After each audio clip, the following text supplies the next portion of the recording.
ఇట్లా దేవుడు మరి ఎలాగూ గొప్ప కార్యాన్ని చేసి మన ఆశ తీరుస్తాడు. ఏంటిదండి మనం ధ్యానం చేసే అంశం?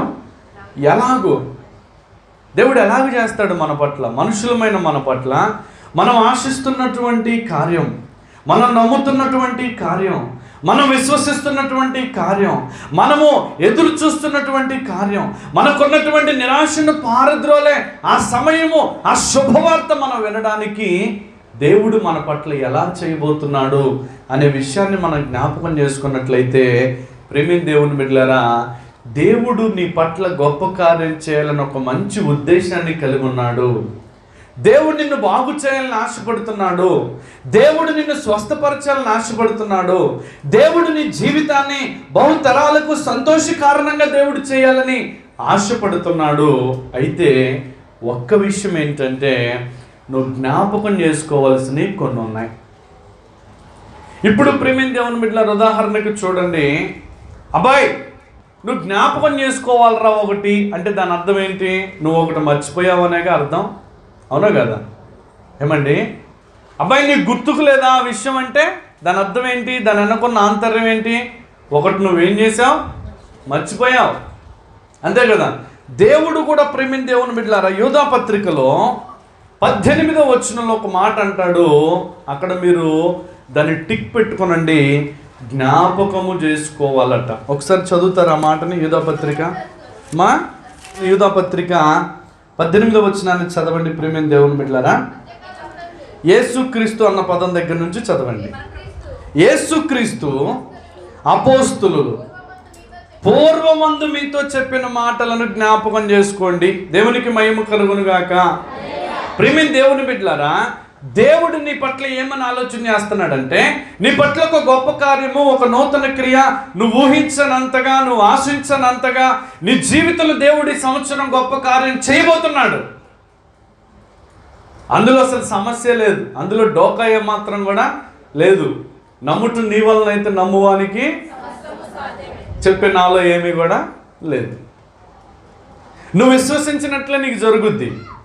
నువ్వు నమ్మినట్టయితే నీకు జీవితంలో గొప్ప కార్యాన్ని చేస్తాడు. అయితే ప్రేమిన దేవుని బిడ్డలారా, ఇక్కడ యూదా పత్రికలో ప్రేమిన దేవుని బిడ్డలారా, వాక్యము పరిశుద్ధాత్మ దేవుడు హెచ్చరిక చేస్తున్నాడు. ఏమనంటే, యేసుక్రీస్తు ఆ తర్వాత వచ్చినటువంటి అపోస్తలులు పూర్వమందు మీకు ఏ విషయాలు చెప్పారో వాటిని కొన్ని మీరు జ్ఞాపకం చేసుకోవాల్సినవి ఉన్నాయి. హల్లెలూయా. ఏం చేసుకోవాలి? నువ్వు వాటిని జ్ఞాపకం చేసుకోవాలి. నువ్వు అది జ్ఞాపకం చేసుకో. అబ్బాయి నువ్వు అది జ్ఞాపకం చేసుకో. అరే నువ్వు మర్చిపోమాకరంటే దాని అర్థం ఏంటి? నువ్వు ఒకటి ఏం చేసావు? మర్చిపోయావు. కొన్ని విషయాలు నీకు జ్ఞాపకం రావట్లా, కొన్ని విషయాలు నువ్వు మరుగున చేసుకున్నావు. ప్రేమిన దేవుని బిడ్డలారా, కొన్ని విషయాలు గతంలో జరిగినటువంటి వాటన్నిటిని మర్చిపోయి ప్రేమిన దేవుని బిడ్డలారా, ఎదుటి వాళ్ళని నిందించే విధంగా తయారైపోయావు, ఎదుటి వారిని గాయపరిచే విధంగా తయారైపోయావు, ఎదుటి వారి గురించి అవహేళనగా మాట్లాడే స్థితిలోనికి వెళ్ళిపోయావు. ఆ స్థితిలో నుంచి నువ్వు బయటకు వచ్చి మందిరములో నూతనమైనటువంటి గొప్ప కార్యాల కొరకు ఎదురు చూస్తున్న నీవు కొన్నింటిని జ్ఞాపకం చేసుకోవాలి అన్నాడు. ఆ జ్ఞాపకం చేసుకోవలసినటువంటి వాటిల్లో ప్రేమిన దేవుని బిడ్డలారా, మనం జ్ఞాపకం చేసుకున్నాం. ఏటిని జ్ఞాపకం చేసుకోమన్నాడంటే, ద్వితీయోపదేశకాండము 7వ అధ్యాయము 19వ వచనంలో ఎవరు తీయొద్దు కానీ ఇది ఆల్రెడీ చెప్పిన మాటే కనుక అక్కడ ఏమన్నారంటే, నీకు కలిగిన గొప్ప శోధనలు, నీకు కలిగినటువంటి గొప్ప కీడులు, అలా కీడు కలిగినప్పుడు నేను ఎలా నీ పట్ల మహత్కార్యం చేశానో, గొప్ప కార్యాలు చేశానో, నీ కొరకు నా చెయ్యి ఎలాగా చాపానో, నా బాహు యొక్క బలము నేను ఎలా నీ పట్ల చూపించానో నువ్వు ఎరుగుదువు కనుక ఇప్పుడు నువ్వేం చేసావంటే వాటిని మర్చిపోయి నువ్వు నిరాశపడుతున్నావు. వాటిని మర్చిపోయి ఏం చేస్తున్నావంటే నువ్వు నిరాశపడుతున్నావు. నీ పట్ల నేను ఎన్నో గొప్ప కార్యాలు చేశాను, ఎన్నోసార్లు సతమతం అవుతుంటే నేను కాపాడాను, ఎన్నోసార్లు కలవరపడుతుంటే నేను కాపాడాను, ఎన్నోసార్లు కన్నీరు గుండా ప్రయాణం చేస్తూ ఉంటే నేను నిన్ను కాపాడాను, ఎన్నోసార్లు నీ జీవితంలో మనశ్శాంతి లేకుండా పడుకుంటే అయ్యా నాకు మనశ్శాంతి దైత్యం నేను కలుగు చేశాను. అప్పుడు నేను నా చెయ్యి నీ పట్ల ఎలా చాపానో, నీ పట్ల నేను ఎలా మహత్కార్యం చేశానో, నీ మనసుకి ఎలా ప్రశాంతత నేను కలుగు చేశానో నువ్వు మర్చిపోయావు. ఆ కార్యాలు మర్చిపోతే మర్చిపోయావు, నన్ను మర్చిపోయావు. చేసినటువంటి నన్ను మర్చిపోయావు కాబట్టే నీలో అల్ప విశ్వాసం వచ్చింది. నీలో ప్రియమైన దేవుని బిడ్డలారా ఈ పని కాదు అనేటువంటి నిశ్చయత పెరిగిపోయింది. నీలో అతి అవిశ్వాసము బలంగా పాతుకుపోవడానికి కారణం ఏంటంటే నువ్వు నా గురించి ఆలోచన చేయవలసింది పోయి దేని గురించో ఆలోచన చేస్తున్నావు. నీ ఆలోచనలన్నీ నా మీద ఉండవలసినవి కాస్త వేరే వాటి మీదకి ఏమైపోయాయి, మారిపోయాయి. గాయం కలిగిందని గాయం వైపు ఆలోచిస్తూ నన్ను మర్చిపోయావు. ఆస్తి లేదని ఆస్తి గురించి ఆలోచిస్తూ నన్ను మర్చిపోయావు. సమస్యలు కలిగాయని సమస్యల వైపు చూస్తూ నన్ను మర్చిపోయావు. శోధనలు కలిగాయని శోధనల వైపు చూస్తూ నన్ను మర్చిపోయావు. ఇగో ఎవరో వచ్చి ఆదుకుంటానంటే వాళ్ళనన్నా నమ్మావు కానీ నువ్వు నన్ను నమ్మట్లా. ఎవరో వచ్చి ఏదో సహాయం చేస్తానంటే వాళ్ళనన్నా నమ్ముతున్నావు కానీ నన్ను నమ్మట్లా. 10 మంది డాక్టర్ల దగ్గరికి తిరిగావు, 10 మందిని నమ్ముతున్నావు కానీ ఆ 10 మందిని సృష్టించిన నన్ను మాత్రం నువ్వు నమ్మట్లా. తల్లి గర్భంలో రూపించబడక మునిపే నేను నిన్ను ఎరిగి నిన్ను ఇప్పటి వరకు కాపాడుతూ వచ్చానే, కలవరాల్లో నిన్ను కాపాడుతూ వచ్చానే. ఒకవేళ నువ్వు నన్ను ఎరగకపోయినా నీకే అపాయం కలగకుండా నిన్ను మరణానికి అప్పచెప్పకుండా నేను కాపాడానే. నా చెయ్యి నీ వైపు చాపానే. ఎన్నో అపాయకరమైన పరిస్థితులు నీ కుటుంబంలో దాపురించినప్పుడు, నీ జీవితంలో దాపురించినప్పుడు నేను నిన్ను కాపాడాను కదా. నువ్వేం చేసావంటే నేను కాపాడినటువంటి, నేను చాచినటువంటి, నేను చూపించినటువంటి ఆ బాహుబలాన్ని, నేను చేసిన ఆశ్చర్యక్రియలు నువ్వేం చేసావంటే మరిచిపోయావు కాబట్టి నీకు అద్భుతాలు జరగట్లా. మరిచిపోయావు కాబట్టి నీ జీవితంలో ప్రియమైన దేవుని బిడ్డలారా నూతన విశ్వాసం నీలో పుట్టట్లా. ప్రియమైన దేవుని బిడ్డలారా కాపాడలేదా దేవుడు? ఎంతోమంది గత సంవత్సరంలో పెద్ద వారు, కోట్లు ఉన్నటువంటి వారు కరోనాతో ఏమైపోయారు? మరణించారు. నువ్వు బస్సు ఎక్కావు కదా, నువ్వు బస్ స్టాండ్కి వెళ్ళావు కదా, నువ్వు ఎంతోమందిని కలిసావు కదా, నువ్వు ఎంతమందితో సహజీవనం చేసావు కదా, నువ్వు ఎంతోమందితో కలిసి తిన్నావు కదా, ఎన్నో ఫంక్షన్లో నువ్వు పాల్గొన్నావు కదా, ఎన్నో రకాల అజాగ్రత్తలు గుండా నువ్వు వెళ్ళావు కదా. మరి నువ్వేమో సజీవంగా ఇక్కడ స్తుతిస్తున్నావు, వాళ్ళేమో సమాధుల్లో పెట్టబడ్డారు. మరి అప్పుడు గొప్ప కార్యం చేసిన దేవుడు ఇప్పుడున్నటువంటి నీ నిరాశ పారద్రోలలేడా? నీకున్న సమస్య పోగొట్టలేడా? నీకున్న కలవరం పోగొట్టలేడా? నీకున్నటువంటి అధైర్యములో నుంచి దేవుడు నిన్ను విడిపించలేడా? అంటే గతాన్ని జ్ఞాపకం చేసుకుంటే, గతంలో దేవుడు నీ పట్ల చేసిన మేలులు నువ్వు జ్ఞాపకం చేసుకుంటే నీలో గొప్ప విశ్వాసం పుట్టుద్ది. ఆ విశ్వాసాన్ని పట్టుకుని యేసయ్యను వెంబడించు. నేనే మార్గము, నేనే సత్యము, నేనే జీవము అని చెప్పిన దేవుడు నిన్ను సరి అయిన మార్గంలో నడిపిస్తాడు. గట్టిగా చప్పట్లు కొట్టి దేవుడి నామాన్ని కనపడతాడు. ఉదాహరణకు నేనే ప్రియమైన దేవుని బిడ్డ, నేను ఎంత పెద్ద సమస్య వచ్చినా, ఎంత పెద్ద శోధన వచ్చినా, ఎంత పెద్ద కలవరం వచ్చి మీద పడ్డా సరే ప్రియమైన దేవుని బిడ్డలారా ఏమాత్రము కూడా దేవుని మీద నుంచి మాత్రం బెసకను. ఎవరేమనుకున్నా, ఎన్ని రకాలుగా నిందించినా, ఎన్ని రకాలుగా గాయపరిచినా, నిందకు ప్రతి నింద నేను వేయను, గాయానికి ప్రతి గాయాన్ని నేను చేయను. ప్రియమైన దేవుని బిడ్డలారా అట్లని చెప్పేసి అలాగనే కురింగిపోతూ మాత్రం ఉండను. ఎందుకు ఉండనో తెలుసా? నా జీవితంలో తల్లి గర్భంలో రూపించబడింది మొదలుకొని ఎన్నో మరణకరమైన పరిస్థితులు చాలా ఎదురయ్యాయి.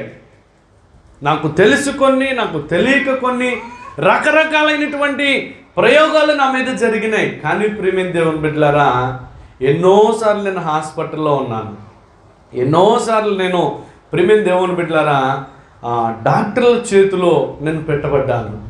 ఎన్నోసార్లు ఎంతో రక్తం నా నుంచి తీసివేయబడింది, ఎంతో రక్తం నాకు ఎక్కించబడింది, ఎవరెవరి రక్తమో నాకు ఎక్కించబడింది. దరిదాపుగా నా జీవిత ఆయుష్కాలం ఎంత ఉంటుందో నాకు తెలియదు, కానీ నా జీవిత ఆయుష్కాలం ఉన్నటువంటి దినాల్లో ప్రియమైన దేవుని బిడ్డలారా ఒక దినం మాత్రం నాలో నేను లేకుండా, నా శరీరానికి ఏం జరుగుతుందో తెలియకుండా దరిదాపు 16 నుంచి 18 గంటలు నేను కోమాలో ఉన్నాను. ఎక్కడున్నానో తెలియదు, ఎలా ఉన్నానో తెలియదు, నా శరీరానికి ఏం జరుగుతుందో తెలియదు, అసలు నేను ప్రాణంతో ఉన్నానో ప్రాణం లేకుండా ఉన్నానో నాకు తెలియదు. నోటి నిండా భయంకరమైన పైపులు, చేతి నిండా భయంకరమైనటువంటి వైర్లు, కడుపుల నిండా భయంకరమైనటువంటి ప్రేమ దేవుని బిడ్డలారా, మనం కోడిని కోసుకుంటాం కదా, కోడిని కోసుకున్నట్లుగా కనపడ్డ కాడల్లా రంధ్రాలు పెట్టేసి అక్కడ ఒక పైపుని నెట్టేవాళ్ళు. ఆ పైపుని తీసేటప్పుడు బాధ తెలిసేది. కనపడ్డ చోటల్లా, వాళ్ళకి అవసరమున్న చోటల్లా ఒక గాయం కత్తితో చేసేవాళ్ళు. ఆ కత్తిలో ఎంత పైపు పడితే అంత పైపు పెట్టేవారు. నోరు తెరిచేవారు. ఎంత పెద్ద పైపునైనా గొంతులో నుంచి లోపలికి గుండె దగ్గరకు చేరేంత వరకు నెట్టేవాళ్ళు. నేను ఎందుకు భయపడినా తెలుసా? అంతటి భయంకరమైన, విపత్కరమైన, మరణకరమైన పరిస్థితుల్లో కాపాడిన దేవునికి నా ముందుంచబడినటువంటి సమస్యలు ఏమాత్రం కూడా లెక్కకొచ్చేవి కావు. గట్టిగా చెప్పలు కూడా దేవుని కనపడదామా? మీ ఎదుట నిలబడినటువంటి నేనే మీకు సజీవమైన సాక్ష్యం. దేవుడు అందుకే అంటాడు, ఇప్పుడు ఒకవేళ నాకు ఏదైనా సమస్య వస్తే, ఇప్పుడు నాకు ఒకవేళ ఏదైనా శోధన వస్తే, ఒకవేళ మరలా తిరిగి నేను ఆ యొక్క హాస్పిటల్ మంచాలు కానీ ఎక్కాల్సి వస్తే, నేను ఏంటిని జ్ఞాపకం చేసుకుంటానో తెలుసా?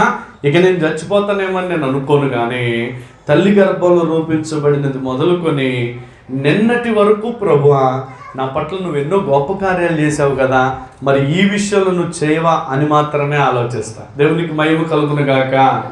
ఒకవేళ డాక్టర్లు వచ్చి, లేకపోతే నీ శరీరంలో అవయవాలు పాడైపోయినాయండి, లేకపోతే నిద్రలేమి చేతనో, పరిచర్యలో ఉన్నటువంటి భారము చేతనో, సమస్యల చేత ఆలోచించడం చేతనో అసలు నీ శరీరంలో పార్ట్లన్నీ పాడైపోయినాయి, రేపు ఎల్లుండి నువ్వు చచ్చిపోతావని ఒకవేళ నాకు నా కుటుంబ సభ్యులకు చెప్పినా నేనేం ఆలోచన చేస్తానంటే, అప్పుడు కూడా డాక్టర్ చచ్చిపోతామని చెప్పాడు. అప్పుడు కూడా చెప్పాడు, ఇప్పుడు కూడా చెప్తాడు. అసలు వీడి చేతిలో ఏమీ లేదు, నా యేసయ్య చేతిలో నా ప్రాణం ఉంది. దేవునికి మహిమ కలుగును గాక. ఒకవేళ శరీరంతో ఉన్నాను కాబట్టి భయపడవచ్చు, కలవరపడవచ్చు, ఆందోళన చెందొచ్చు, కానీ నా గుండె నిబ్బరం చేసుకొని నేను చేసే ప్రార్థన ఏంటంటే, అప్పుడు చేసావు, ఇప్పుడు నీ కార్యం పెద్ద లెక్కేమీ కాదు. ఒకవేళ ఇప్పుడు జరిగితే రెండే జరుగుతాయి. ఒకటి, దేవుడు ముడితే స్వస్థత కలుగుద్ది, దేవుడు ముట్టకపోతే యేసయ్య చేతిలో ఉంటాం. రెండు మంచియే కదా. భూమి మీద ఎంత పోరాడినా, ఎంత భక్తి చేసినా, ఎంత సేవ చేసినా, ఎంత కష్టపడినా, ఎంత శ్రమ పడినా, చివరికి ఏదో ఒక రోజున నన్ను ప్రేమించే వారి మధ్యలోనో, నన్ను హింసించే వారి మధ్యలోనో, నన్ను గాయపరిచే వారి మధ్యలోనో ఏ రోజైనా సరే కన్ను మూయడం అనేది ఖచ్చితంగా జరుగుద్ది. నీకు జరుగుద్ది, నాకు జరుగుద్ది. ఆ కన్ను మూయడం కోసమే కదా ఈ భక్తి, ఈ ప్రార్థన, ఈ ఉపవాసాలు, గృహ కోడికలు, ఆరాధన, సంఘాలు, విశ్వాసులకు సువార్త ప్రకటించడం. ఇవన్నీ ఎందుకు? అసలు కన్ను మూస్తే యేసయ్య కాడికి పోవాలనే కదా. అంటే కన్ను మూసిన సాక్షాత్తు సర్వశక్తిమంతుడైన దేవుని చేతిలో పడతా, ఒకవేళ కన్ను మూయకపోతే ప్రజల మధ్యలో సువార్త ప్రకటిస్తా. దేవునికి మహిమ కలుగును గాక. అంతకంటే ఇంకేటి గురించి ఆలోచించినా అవన్నీ ఉండేవి కాదు, అవన్నీ నిలబడేవి కాదు. వచ్చేవి వస్తూనే ఉంటాయి, పోయేవి పోతూనే ఉంటాయి. ప్రియమైనటువంటి దేవుని ప్రజలారా, అందుకే దేవుడు అంటాడు, ఇప్పుడు నువ్వు ఉన్న స్థితిలో నీకు విశ్వాసం కలగాలంటే, గతంలో నీకు కలిగిన కీడులో, శోధనలో, అపచయంలో నువ్వు రక్షించబడక మునుపు, పాపములో ఉన్నప్పుడు నిన్ను చంపాడా దేవుడు? నిన్ను చంపాడా? నేను మరణానికి అప్పు చెప్పాడా? అప్పు చెప్పలేదంటే నీ పట్ల కృప ఉన్నట్టే కదా.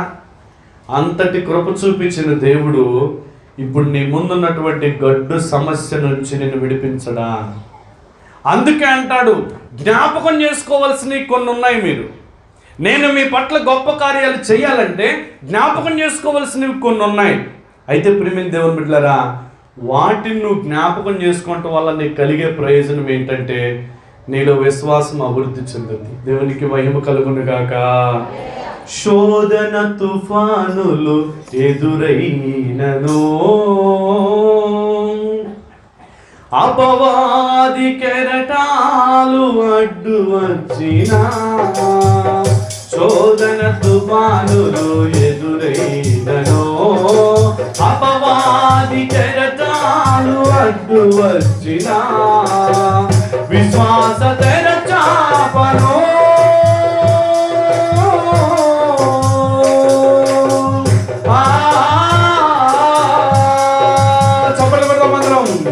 విశ్వాస తెరచాపను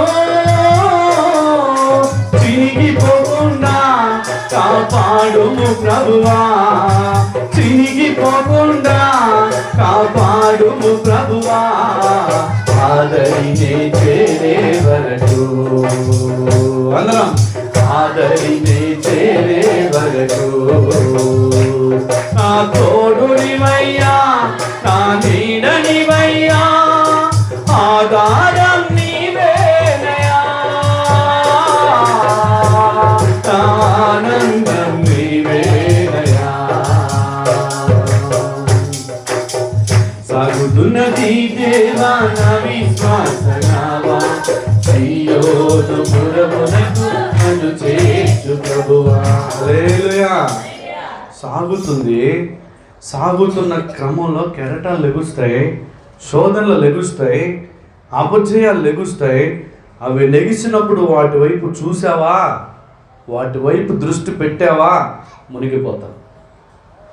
వాటి వైపు దృష్టి పెట్టమాక విశ్వాసం అనే తెరచాప చినిగిపోకుండా ఉన్నంత కాలం నీ నావ సాగుతూనే ఉంటుంది. విశ్వాస తెరచాప ఎప్పుడైతే రంధ్రాలు పడడం ప్రారంభిస్తుందో, చినగడం ప్రారంభిస్తుందో, నీలో భయం కలుగుద్ది. ఆ భయమే నిన్ను ముంచేస్తుంది. ఆ భయం ఏం చేస్తుందండి? ముంచేస్తుంది. ఒకానొక సందర్భంలో శిష్యులు యేసయ్య అన్నాడు మాతో కదా అని చెప్పి, యేసుప్రభు శిష్యులం కదా అని చెప్పేసి చక్కగా సముద్రం మీద ప్రయాణం చేస్తూ ఉన్నారు. ఎక్కడ చేస్తూ ఉన్నారండి? సముద్రం మీద ప్రయాణం చేస్తూ ఉన్నారు. ప్రయాణం చేస్తూ ఉంటే పెద్ద తుఫాన్ వచ్చింది. సముద్రంలో తుఫాన్లు అనేవి సహజమే కదా. మీకు ఒకటి తెలుసా?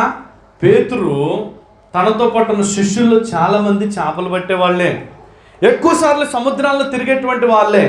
అయితే ప్రేమ దేవుని బిడ్డలారా, రోజు నేను కారు తోలుతాను కాబట్టి కారు తోలటం అంటే నాకు భయమా? చెప్పాలందరూ కూడా ఓ కాదు, తలవపోద్దు, మాట్లాడండి. కారు తోలటం అంటే నాకు భయమా? ఎందుకు భయం లేదు? ఎవరికి భయం? కారు తోలటం అంటే స్టీరింగ్ పట్టుకోవటం రానోడికి, గేర్ వేయటం రానోడికి, ఏది నొక్కితే ఏమవుద్దో అనుకున్నోడికి భయం కదా. నేను కారు తోలుతాను కాబట్టి కారు తోలటం నాకేం భయం? మరి చేపలు పట్టే వాళ్ళు మరి సముద్రంలో పడతారా, రోడ్ల మీద పడతారా? మాట్లాడాలి అందరూ. ఎక్కడ పడతారండి వాళ్ళు? మరి వాళ్ళకి సముద్ర ప్రయాణం అలవాటా కాదా? మరి అలవాటు ఉంటాయి. మరి సముద్రంలో అప్పుడప్పుడు వాళ్ళకు తుఫాన్లు వచ్చి ఉంటాయా? రావా? వచ్చే ఉంటాయి. కానీ మరి ఇప్పుడు భయపడుతున్నారు అంటే దాని అర్థం ఏంటంటే వాళ్ళకు శక్తికి మించిన తుఫాన్ వచ్చింది. హల్లెలూయా. మామూలు తుఫాన్లు చాలాసార్లు వచ్చాయి, కానీ ఈసారి వచ్చినటువంటి తుఫాన్ ఎలాంటిదంటే భయంకరమైన తుఫాన్, భయాన్ని కలిగించే తుఫాన్. కొన్నిసార్లు సమస్యలు చాలా సునాయాసనంగా దాటినట్టుగా అనిపిస్తుంది. తలనొప్పి వస్తే తగ్గుద్ది, కడుపు నొప్పి వస్తే తగ్గుద్ది, సమస్య వచ్చినా పోద్ది, శోధన వచ్చినా పోద్ది.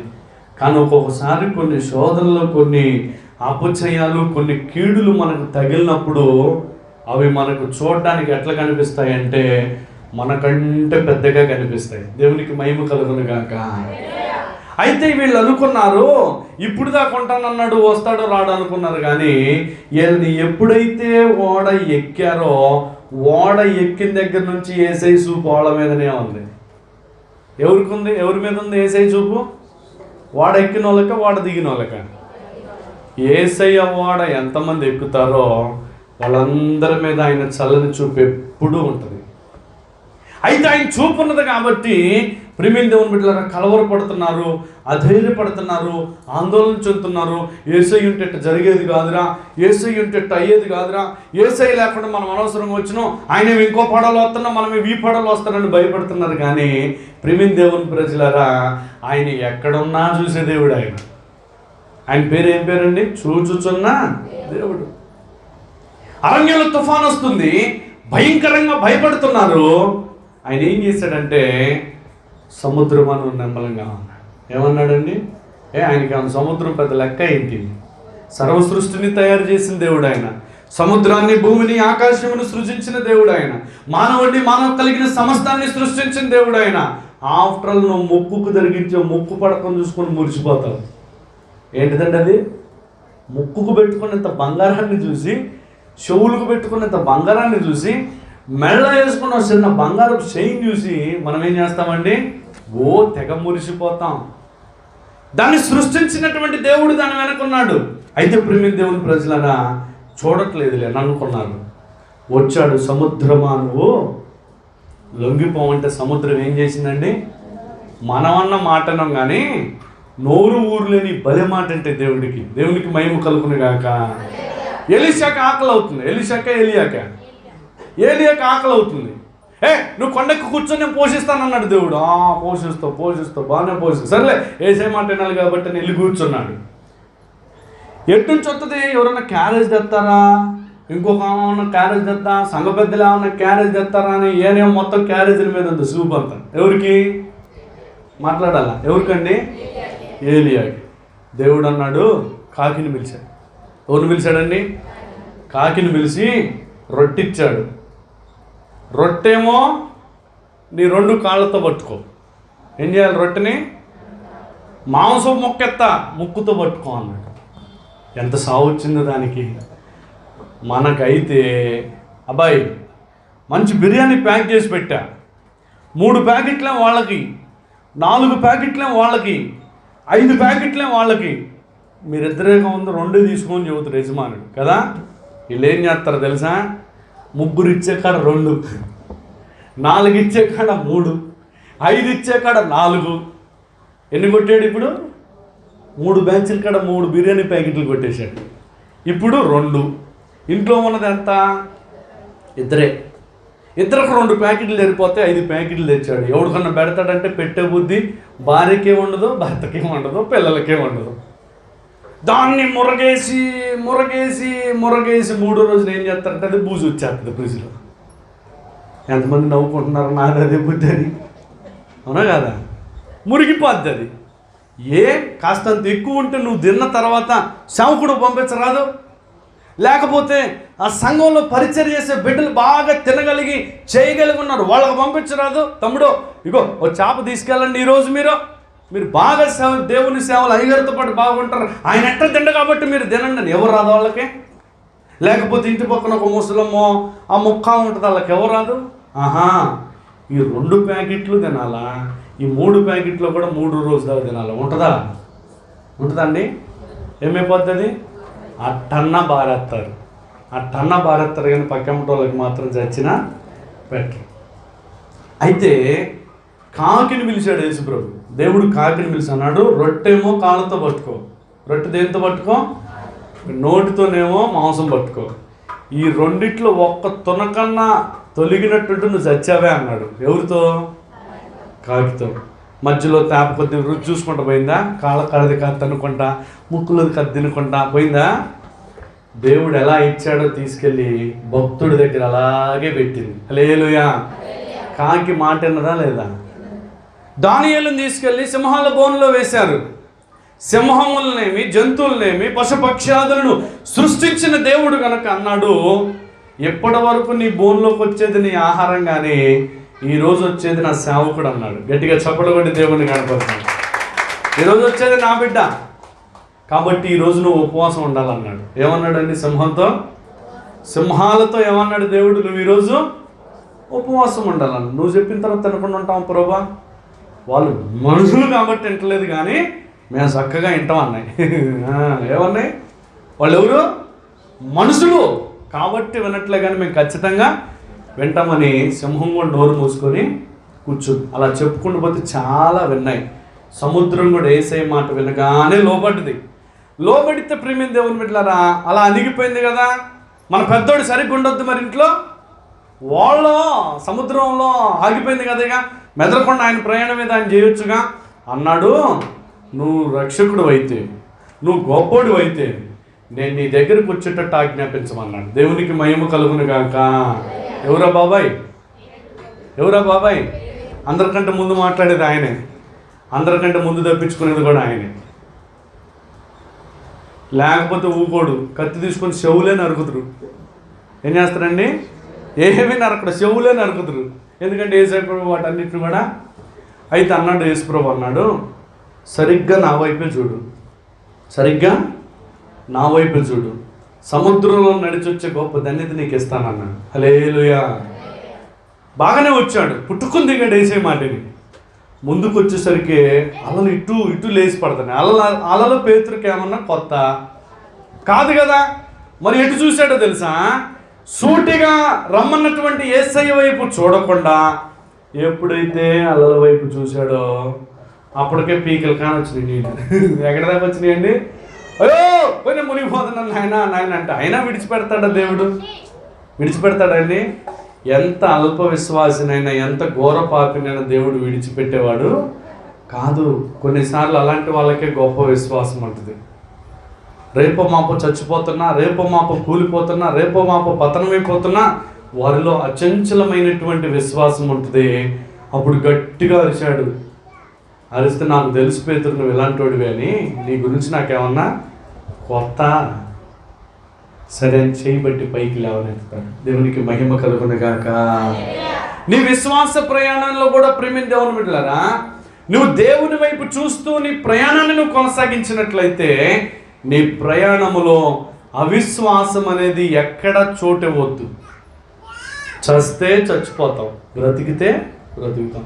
చస్తే యేసయ్య దగ్గర ఉంటాం, బ్రతికితే మనుషుల మధ్యలోనే ఉంటాం. మనుషులు నిందిస్తారు, అవమానపరుస్తారు, గాయపరుస్తారు, కానీ యేసయ్య దగ్గరికి వెళితే అసలు అలాంటి బాధలే ఉండవు. ఏది మంచిదంటారు? ఏది మంచిదంటారండి? కాబట్టి అప్పటికప్పుడు వచ్చిన అనారోగ్యం గురించి, అప్పటికప్పుడు వచ్చిన సమస్యల గురించి, అప్పటికప్పుడు దారి తోచినటువంటి ఎన్నో సమస్యల గురించి నువ్వు ఆలోచిస్తున్నావు, కానీ అసలు మన గురించి మొత్తం ఆయనకి తెలుసు. మొత్తం ఆయనకి పేతురు గురించి యేసయ్యకి తెలియదా? ఏదో గొప్ప కార్యం చేద్దామని యేసుప్రభు ఆశపడ్డాడు, కానీ మునిగిపోయాడు. పీకల్లాగా వచ్చిన నీళ్ళు, పీకల్లాగా కొద్దిగా నోరెయ్యో అన్నాడు. వదిలిపెట్టాడా అండి? వదిలిపెట్టినా మళ్ళా చేయబట్టుకొని పైకి లేవనెత్తాడు. నిన్ను నన్ను కూడా అంతే. ఒకవేళ అల్ప విశ్వాసం నీకు ఒకవేళ శరీరంతో కనుక కలవచ్చు. ఎలా ఈ పని అవుద్ది, ఎవరు చేస్తారు, ఎలాగవుద్ది, ఎలా ముందుకు వెళ్తాను, అసలు నా బ్రతుకు ఒక గమ్యం లేదు, గురి లేదు, తెగిపడిన గాలిపటం వల్లే ఉండిపోయింది, ఏంటి అని నువ్వు ఆలోచిస్తున్నావు. కానీ అసలు వాటన్నిటిని విడిచిపెట్టు, వాటన్నిటిని పక్కన పెట్టు. శోధనలు, కీడు, అపాయాలు, అనారోగ్యాలు, అస్వస్థతలు పక్కన పెట్టు. వాటికన్నా విలువ యేసయ్యకి ఎక్కువ. దేవునికి మహిమ కలుగునుగాక. ఎవరికి ఇవ్వాలండి విలువ? యేసయ్యకి ఎక్కువ ఇవ్వాలి. మనం ఏం చేస్తుంది? మొదటి ప్రాధాన్యత దినములో నువ్వు ప్రారంభించే పనులు ఎక్కువ సమయం పట్టవచ్చు, ఎక్కువ కష్టం ఉండొచ్చు, ఎక్కువ ప్రయాణం ఉండొచ్చు, ఎక్కువ భారం ఉండొచ్చు, కానీ ఉదయాన్నే లేచి మొట్టమొదటి ప్రాధాన్యత యేసయ్యకి ఇచ్చి చూడు. పగలు అసలు ఎంత దూరం తిరిగినా, ఎన్ని పనులు చేసినా, అసలు ఏ శోధన మనకు కలగనే ప్రశాంతంగా పడుకుంటాం. మన నుంచి అన్ని పనులు చేస్తాం, ప్రశాంతంగా పడుకుంటాం. ఒకటి, గతంలో జరిగిపోయినటువంటి విషయాలను కానీ నువ్వు జ్ఞాపకం చేసుకున్నట్లయితే నీ జీవితంలో ఇప్పుడున్నటువంటి పరిస్థితుల్లో నీకేం కలుగుద్దండి? విశ్వాసము కలుగుద్ది. గతంలో నీకున్నటువంటి సమస్యలను దేవుడు ఎలా విడిపించాడో జ్ఞాపకం చేసుకో, శోధనలు జ్ఞాపకం చేసుకో, గొప్ప కార్యాలను జ్ఞాపకం చేసుకో. దేవునికి మహిమ కలుగునుగాక. రెండవది కూడా మనం చూసాం. ఒకసారి రెండవది గత వారం మనం చూసాం కదా. ఒకసారి మూడవది చూసి మనం ముగించుకుందాం. తిమోతీయులకు రాసిన పత్రిక, తిమోతీయులకు రాసిన 2వ పత్రిక 2వ అధ్యాయం 8వ వచనాన్ని ఒకసారి చూడండి.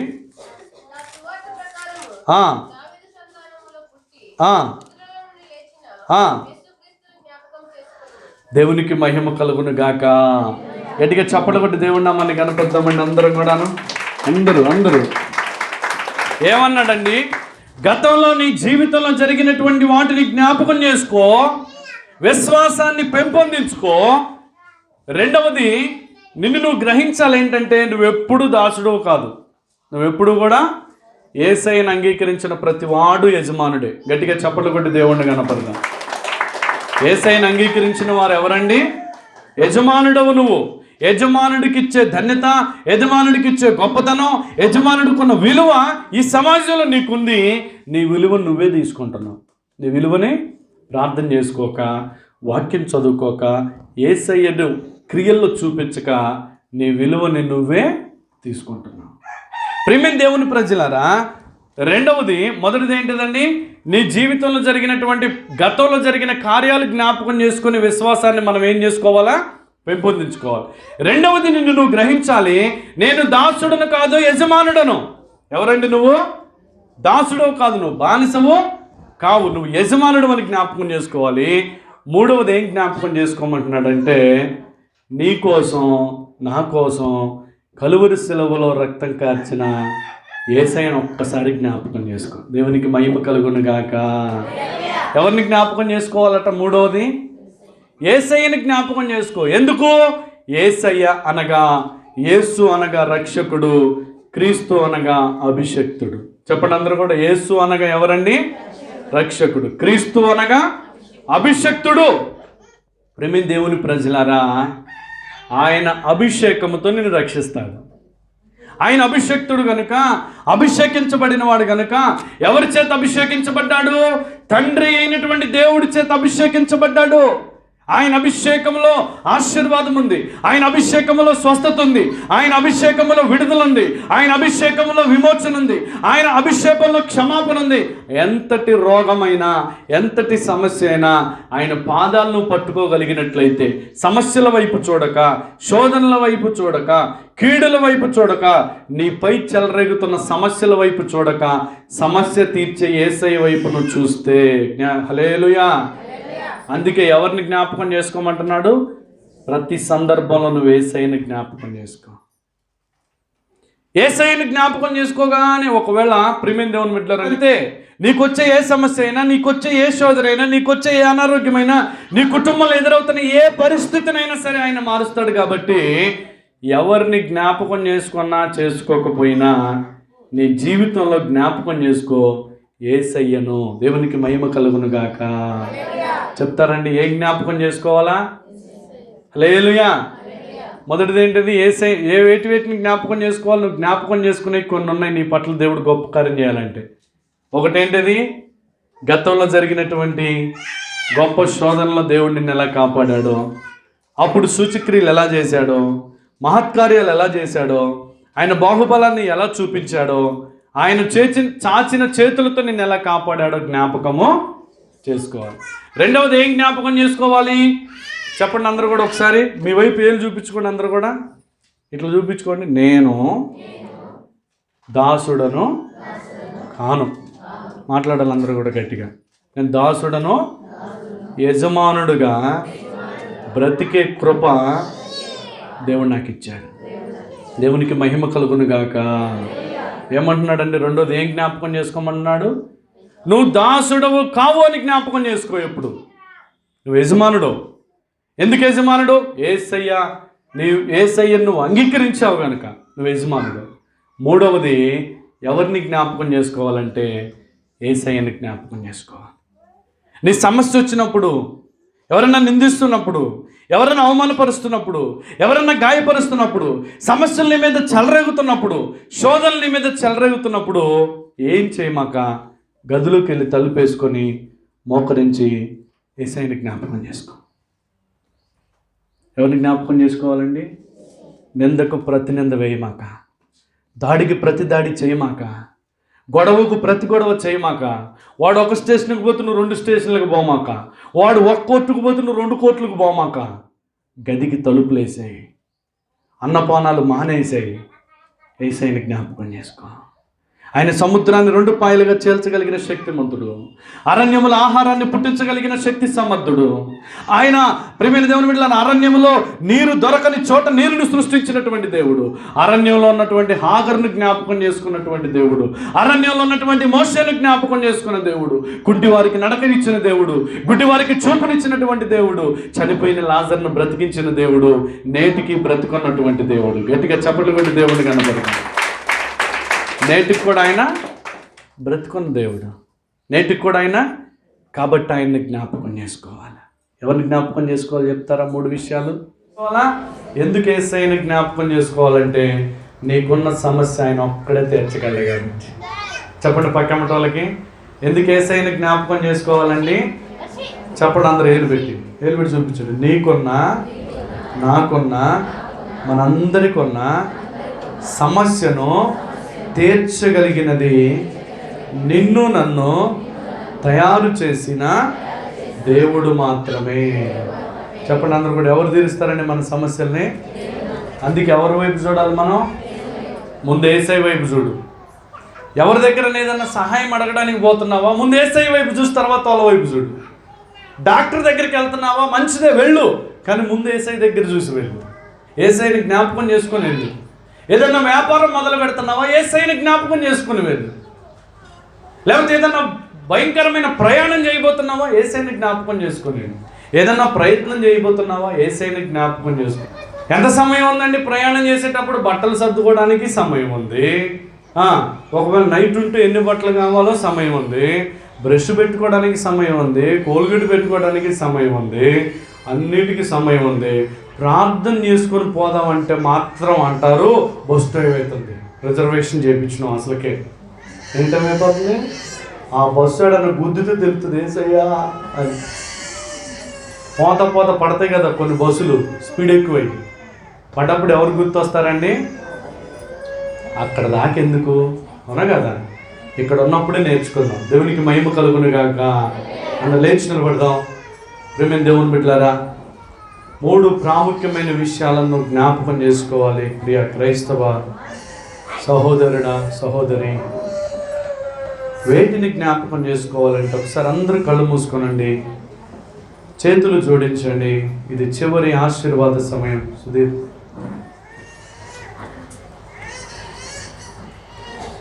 అందరూ కళ్ళు మూసుకోనండి.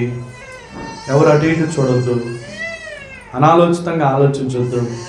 నీ మనసు ఎక్కడో పెట్టుకోమాక. ఎందుకంటే నీ జీవితంలో నీ కొరకు పరిశుద్ధాత్మ దేవుడు చేయబోతున్న గొప్ప కార్యం కొరకు నువ్వు ప్రార్థన చేయబోతున్నావు. కాబట్టి ఒక్కసారి చూడు. దేవుడు అంటున్నాడు, అమ్మా నువ్వు జ్ఞాపకం చేసుకోవలసిన కొన్ని ఉన్నాయి, నువ్వు కొన్ని మర్చిపోయావు. వేటిని జ్ఞాపకం చేసుకోవాలో తెలుసా? గతంలో నేను ఎంత కాపాడా, ఎన్నిసార్లు నువ్వు వేడిస్తే వచ్చాను, ఎన్నిసార్లు నీ జీవితంలో నీ కుటుంబాన్ని కాపాడాను, ఎన్నిసార్లు నిద్రలేని రాత్రులు నువ్వు గడుపుతుంటే భయంతో భీతితో నువ్వు బ్రతికితే నేను ఎన్నిసార్లు వచ్చి నిన్ను కాపాడని జ్ఞాపకం చేసుకో. రెండవది, నువ్వెందుకు అనుకుంటున్నావు నేను బానిసను, నా దగ్గర ఏమీ లేదు, నేనేమీ చేయలేను, నా వల్ల ఏమీ కాదు అని నువ్వు అనుకుంటున్నావు కదా? నీ వెనక సర్వశక్తిమంతుడు ఉన్నాడు. నీ వెనక ఆశ్చర్యక్రియలు జరిగించే దేవుడు ఉన్నాడు. నువ్వు దాసుడవో కాదు, యజమానుడవో. నిన్ను నువ్వు తగ్గించుకొని మాట్లాడమాక. నిన్ను నువ్వు తగ్గించుకొని క్రీస్తును అవమానపరచమాక. నిన్ను రాజులైన యాజక సమూహంలో ఒక గుంపులో దేవుడు పెట్టాలనుకుంటున్నాడు. నిన్ను నీ కుటుంబాన్ని ఉన్నత స్థితిలో దేవుడు ఉంచాలని ఆశపడుతున్నాడు. ఎలా ఉంచుతాడో తెలుసా? మూడోది, యేసయ్యని జ్ఞాపకం చేసుకో. యేసయ్య ఆశ్చర్యకరుడు. యేసయ్య నీ మీద నింద మోపేవాడు కాదు. యేసయ్య నీ పాపాలను జ్ఞాపకం చేసి నిన్ను కించపరిచేవాడు కాదు, గాయపరిచేవాడు కాదు. నువ్వు దేని కొరకైతే ప్రార్థన చేస్తావో నీ ప్రార్థన ఆలకించే దేవుడు ఆయన. విననేరకుండానట్లు నా చెవులు మందం కాలేదు, నిన్ను దీవించకుండానట్లు నా హస్తాలు కొలుచు కాలేదు. దేవుడు వాగ్దానం చేస్తున్నాడు, మందమతులారా ప్రార్థన చేయండి, నన్ను అంగీకరించండి. ప్రతి సమస్యలో సమస్య వైపు నేను చూడను, ప్రతి శోధనలో శోధన వైపు నేను చూడను, ప్రతి అపజయాన్ని నేను లెక్క చేయను. మొదటగా నీకు ప్రాధాన్యత ఇస్తాను ప్రభా. నేను నా పట్ల గొప్ప కార్యాలు చేయమని ఆశపడిన వారు మీ కుడి హస్తానెత్తి ప్రభువుకు చూపించండి. నేను మీ కొరకు ప్రార్థన చేస్తాను. అయ్యా, ఇది నా చేయి ప్రభా, నువ్వు పట్టుకోమని చెప్పండి. ఇగో నీ గొప్ప కార్యాల కోసం ఎదురు చూసే చెయ్యి ప్రభా ఇది. ఇగో ఇది నా చెయ్య ప్రభా, మీరు పట్టుకోండి. నేను పట్టుకుంటే ఎప్పుడు వదిలిపెడతానో తెలియదు. మీ సహాయం దయచేయమని ప్రార్థించాను. మహాపరిశుద్ధుడా, కృప కలిగిన యేసయ్యా, ఇగో చేతులెత్తి బిడ్డలు ఆశపడుతున్నారు, చేతులెత్తి బిడ్డలు ఎదురు చూస్తున్నారు. నువ్వు యజమానుడిగా చేస్తావని, రాజులైన యాజకులు సమూహంగా చేస్తావని, ఆశీర్వాదానికి వారసులగుటకు మీరు పిలువబడ్డారని చెప్పావు కనుక చేయెత్తిన ప్రతి బిడ్డను చూడండి. అనారోగ్యాలు ఉంటే బాగు చేయండి, బలహీనతలైతే విడుదల చేయండి, సమస్యలైతే విడిపించండి, మానసిక ఒత్తిళ్ళైతే తొలగించండి. ఈ కృపలో ప్రతి బిడ్డను జ్ఞాపకం చేసుకున్నాను. యేసు నామములో ప్రార్థిస్తున్నాను తండ్రి. తండ్రి, కుమార, పరిశుద్ధాత్మ త్రియేక దేవుని దీవెన ఇప్పుడు ఎల్లప్పుడు సదాకాలం మీ కుటుంబాలకు తోడై ఉండును గాక.